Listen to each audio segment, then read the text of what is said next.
The NBA is back, y'all. That's right. We waited so long since March 11th of this year to have some meaningful basketball. But today on the Basketball Zone Cowbell Kingdom YouTube channel, we're breaking down Pelicans versus Jazz. Which bet should you take? The -2 or the +2? And the Clippers versus the Lakers, the +5 or the -5. Now, the lines have fluctuated the last 2 days, and it seems like they continue to fluctuate depending on how much money there are in each game. And that Laker game has gone from 2.5 to 5 to 3.5 to 4.5 to 4. So it depends on where you get the number where I consider it most valuable. But before we continue, make sure to like, subscribe, and share with all your NBA fans. And yes, this is the money season, man. Y'all get to make some money. Now, I'll say this, gamble responsibly. There are multiple platforms like a Bovada that you can use.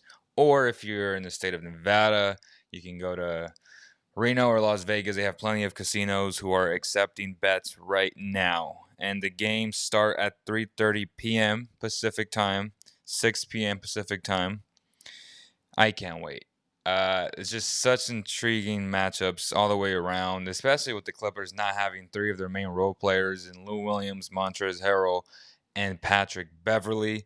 We all know why. With Montrez, family issues. With Patrick, the same. But with Lou, it was a little bit different. Obviously, we know where he got caught. He says he was getting chicken wings, so we'll take his word for it because he's been pretty good the last 15 years. Shout out to Lou Williams, man. I hope it was worth it. I hope it was worth it. But that is the only reason why the Lakers are -5 for today's game. Usually, when you're -5, you're that much better than the team.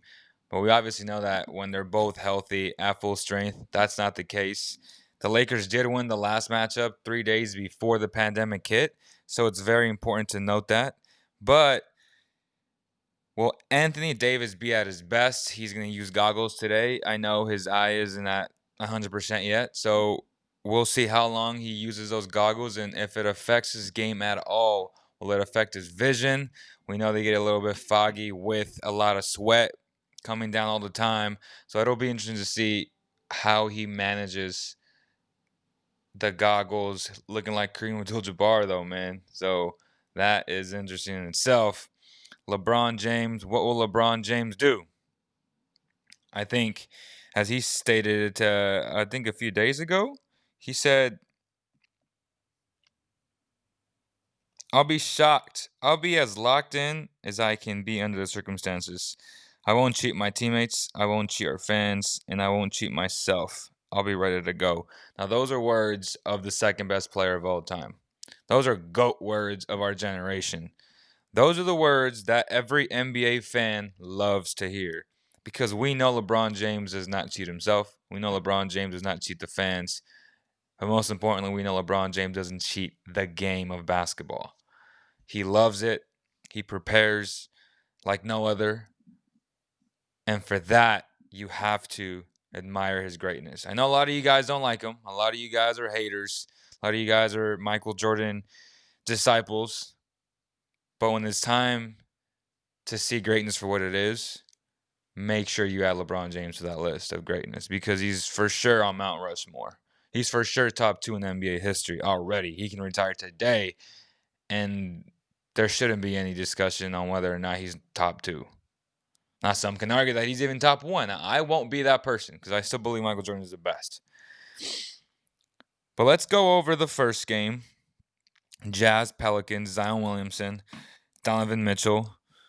I think it's very interesting that the Pelicans are a -2. They're favorites. I see a lot of value with the Jazz at a +2. I think they're going to win the game personally. But if you get them at +2, I would take that bet. The Jazz before the pandemic was 41-23, while the Pelicans were 28-36. I see Mitchell just taking off. I mean, he was playing really well before the pandemic, and I just see him taking that next level. Mike Conley seems a little bit healthier than what he was all season long.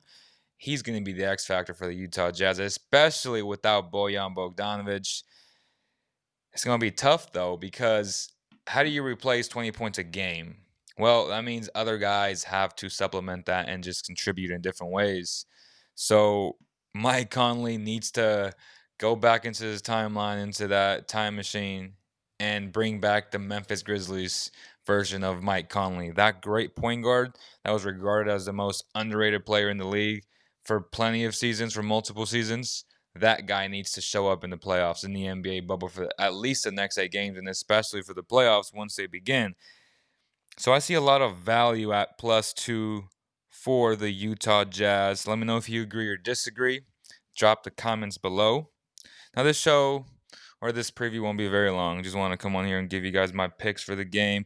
Now I'm an in-play game bettor, so I like to see how they come out, if they come out flat or not, and then I make my decisions based off that. But it's always important to keep note of what the original line was, because that's where all the numbers are crunched and you see all these crazy odd makers, how they conduce their business. So it's always important to keep those numbers when you make your bets in game.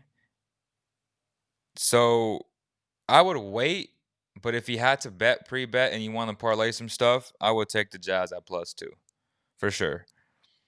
I think Zion Williamson won't play much today. I know the Pelicans don't want to force him that much, especially after serving a 4-day quarantine suspension inside his hotel. He still has yet to play 5-on-5 and have that contact yet, because they're being very precautious, and it makes sense. So he says, though, that he's ready to ball. He's a hooper. He wants to play all game long. Obviously, every NBA player, every basketball player in general, from 10 years old to whatever, 30, we all want to play at all times. So it's not a matter of him wanting to. It's a matter of his team saying, or his employer saying, you know what, we've invested too much money in you. You're the biggest asset we have. We have to protect that asset. So that's going to matter a lot in this spread of -2. Drew Holiday, Brandon Ingram, they need to be big tonight if the Pelicans have a chance to even make the playoffs, or to even get that ninth seed to get that playing with the Memphis Grizzlies. So will the Pelicans set the tone for the rest of the teams who are competing, like the Kings, like the Blazers, like the Spurs, like the Suns? Or will the Jazz be the better team that they've been all season, take care of business, and give hope to a Kings fan base, to a Spurs fan base, to a Grizzlies fan base, right? Because everyone sees the Pelicans as the threat to win the 8th seed, because the NBA wants Zion Williamson to go up against LeBron James. Now, we know that's true. I'll never come out and admit it, but we know that's true. So take that into account when you make a bet, that the referees may be a little bit one-sided, that the referees may give Zion a couple of calls, or Brandon a couple of calls. Little wink wink there, huh? All right, so let's finish this off with the Clippers and Lakers. +5 or -5, that's tough. That's tough because I just don't know how much the other role players, not having the Lou and the Montrez, which are the difference makers for that bench, not having those guys will really, really hurt. And not having essentially your engine, the guy who pumps you up, who is so pesky defensively, and Patrick Beverly, the guy who's always chatting and talking shit to the other team. It's going to be tough for the Clippers, I'll be honest. LeBron James is on the mission, and it would have been nice to have those guys there to supplement Paul George and Kawhi Leonard.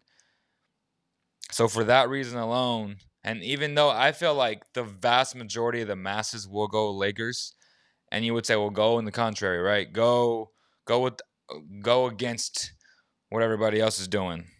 Now it'd be that guy. Man, I just feel like the Lakers are going to be locked in, keyed in, and ready to rock and roll.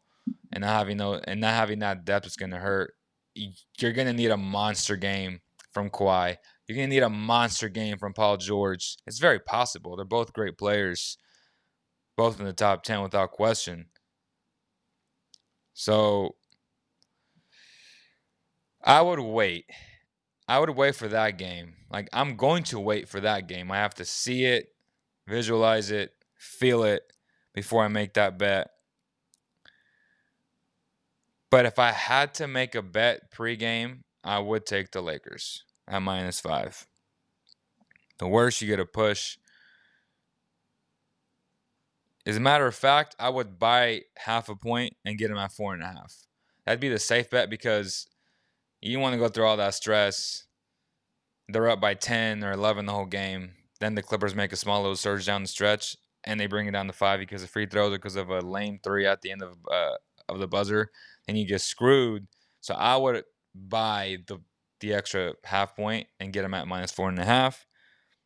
That's what I would do if you're going to make that bet pre-bet. Or pregame, sorry.